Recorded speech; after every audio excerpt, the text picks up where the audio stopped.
من الشيطان الرجيم. بسم الله الرحمن الرحيم. وجاءوا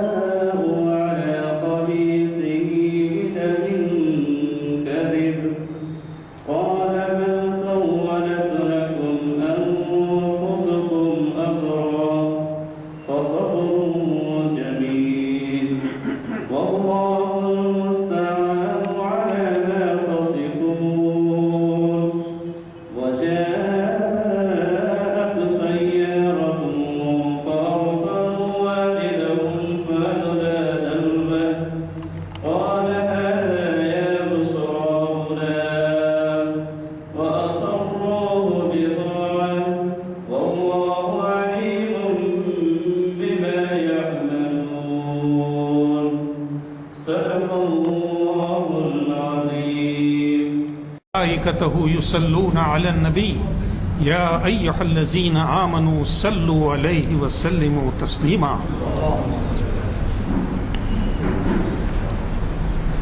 مقامات محمد کا اگر اظہار ہو جائے، مقامات محمد کا اگر اظہار ہو جائے،